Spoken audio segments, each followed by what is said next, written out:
Space, the final frontier. Ever since the dawn of humankind, we've looked upon the stars with wonder. To our ancient ancestors, the stars represented gods and cosmic forces. To modern astronomers, space is a showcase of mathematical marvels. To science fiction nerds, space is humanity's future.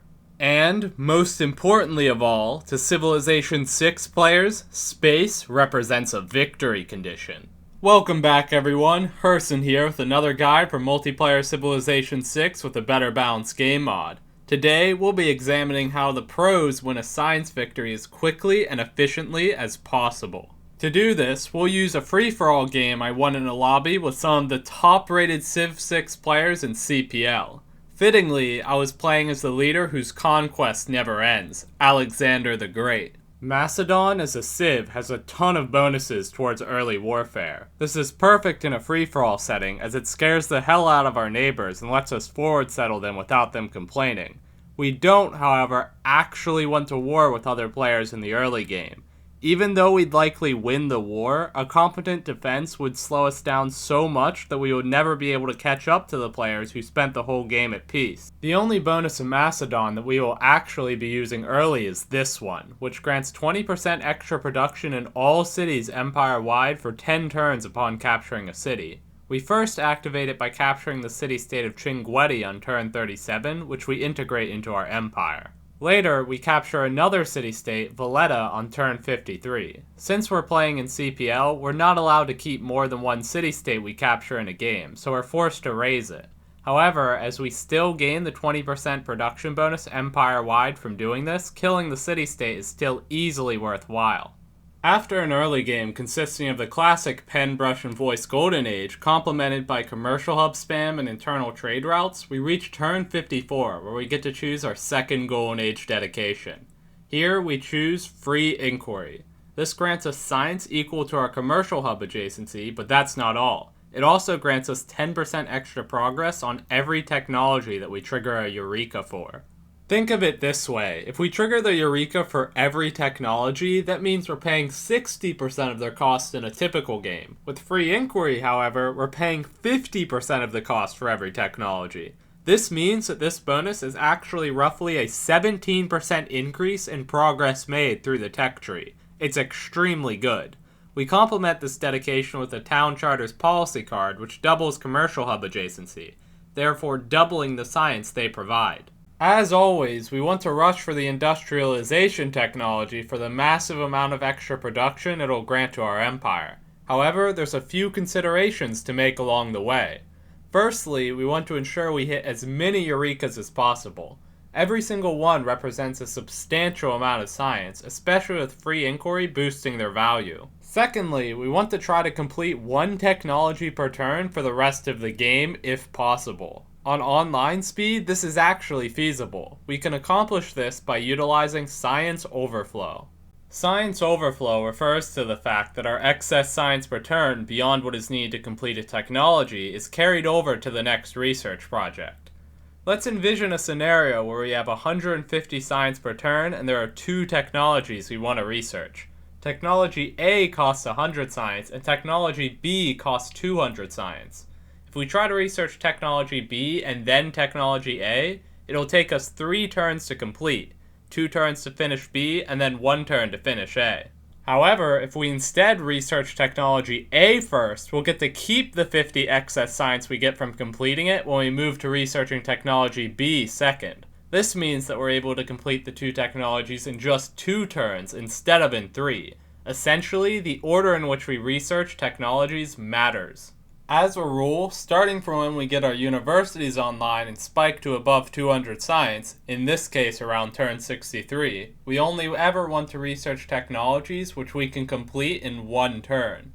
If we want to research a technology which costs more than we have in science per turn, in this case square rigging, we first bank up Science Overflow by researching a cheap technology, such as castles, and then return to 1 turn square rigging afterwards. Science Overflow also banks up infinitely, so long as we keep researching technologies which cost less science than we earn per turn.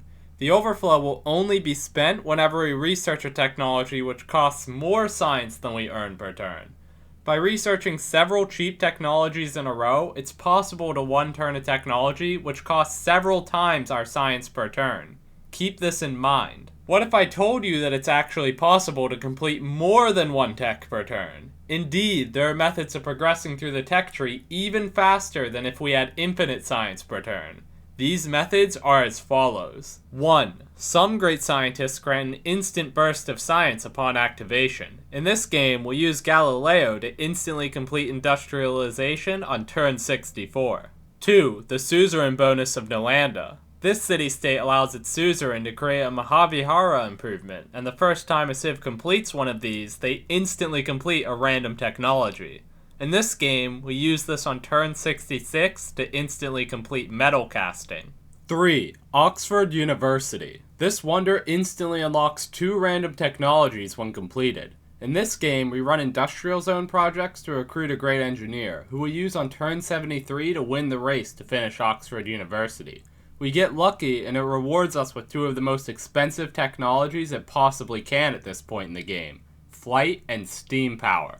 4. Pillaging campuses and industrial zones for instant bursts of science. Use of the Total War Policy card to increase the yields of these pillages is highly advised. The strategy for this one is a bit complicated. First, we select a technology we want to pillage towards. Then, we start pillaging towards it as much as we can. If we're not able to finish it this turn, we actually switch off to research a different technology before the end of the turn. Afterwards, at the start of the next turn, we reselect the technology we'd been pillaging towards and finish it off with some more pillaging. We do this to pick up several additional technologies in the later stages of the game. While all of these strategies are great for picking up more than one tech per turn, we first need to actually get our science high enough to naturally complete one tech per turn. To do this, we rush for the chemistry technology after industrialization in order to unlock research labs. By putting labs in every city and dumping 6 envoys into both the blue city-states we've met, we're able to get up to 500 science per turn by turn 83. Finally, it's time to start putting our Macedonian civ bonuses to work. We pre-build a massive army of cavalry and siege units, upgrade them to tanks and artillery, and bulldoze a neighbor. Because of our unique barracks, we gain science whenever we train a unit. Furthermore, we gain science whenever we kill a unit thanks to our civ bonuses.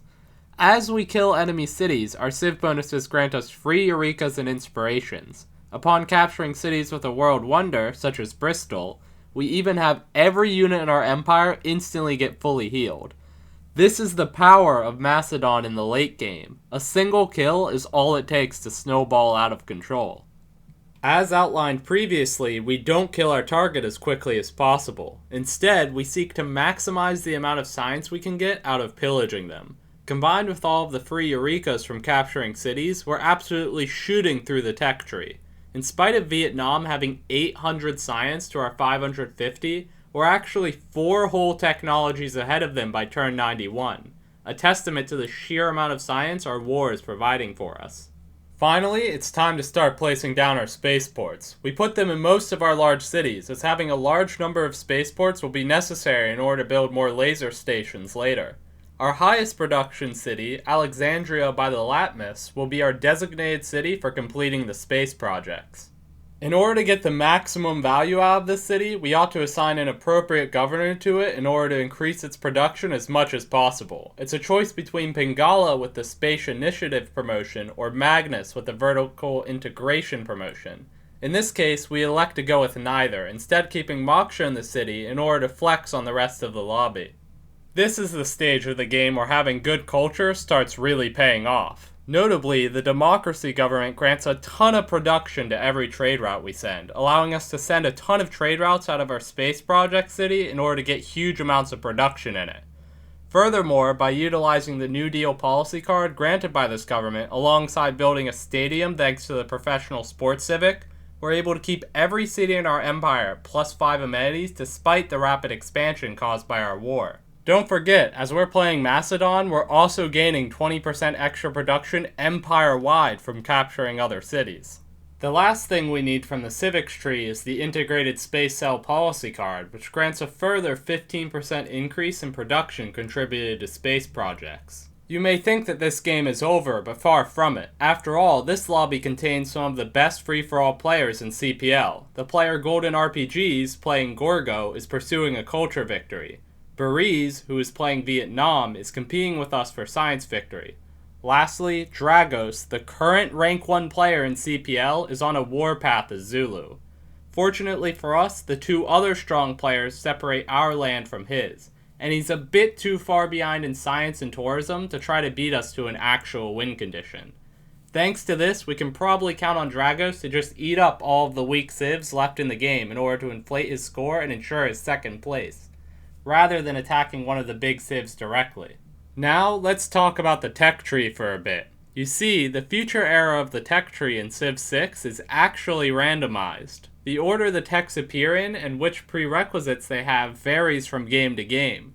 The only 2 techs we actually need from the future era to win a science victory are Smart Materials, which unlocks the Exoplanet Expedition, and Offworld Mission, which unlocks the Laser Station projects. In an ideal tech tree, the only information era technology required to get both of these is nanotechnology. However, in this game, the tech tree generated in such a way that we're also required to pick up nuclear fission in order to get the technologies we need. While the future era techs are mostly random, there is one thing which is always the same. The second to last technology in the tree is always Offworld Mission, no matter what. Of course, we rush for this as soon as we've completed researching Smart Materials, as we need it in order to speed up our science victory. On turn 104, we finished launching our Exoplanet Expedition at the exact same time as Vietnam. However, this is where our meticulousness in completing more than 1 tech per turn pays off. Even though Vietnam has more science per turn than us, they're actually behind in technologies. We have the Offworld Mission technology while they don't, so we get a head start in producing all of the space lasers. So, the question is, how do we produce them as fast as possible? First off, we produced a ton of builders ahead of time and positioned them on all of our choppable woods, rainforests, and stone. If these tiles are improved by a lumber mill or a quarry, we remove those tile improvements to allow us to chop them. Secondly, the turn before we finished launching our Exoplanet Expedition, we don't produce anything at all in the majority of our cities. This is because production is able to overflow 1 turn, so cities that don't produce anything will have double their production per turn on the following turn. Note that, unlike Science Overflow, Production Overflow does not stack infinitely. It will only ever carry over for a singular turn, so don't get carried away. Lastly, we queue up all of our laser stations and chop away. We make the Lagrange stations first, as these only require a one-time cost of aluminum. The alternative, the terrestrial laser stations, require an active 5 power per turn in order to operate, making them less reliable. Thanks to chopping as many laser stations as possible, we're able to travel 3 light years per turn on turn 104 when we launched the Exoplanet Expedition. Then on turn 105, we're able to travel 10 light years per turn, and on turn 106, we're able to travel 14 light years per turn. This ensures that we just barely beat Vietnam to a science victory by a single turn, winning on turn 107 as our Exoplanet Expedition clears the 25 light year barrier to win us the game just 3 turns after we launched it. Thanks for tuning into this video. Be sure to subscribe, like, and leave a comment down below. I've recently opened up memberships for this channel where you can gain access to exclusive perks, such as an incredibly cool badge. If you want to catch me playing full games of Civ 6 live, be sure to follow me on Twitch, which I've linked in the description down below.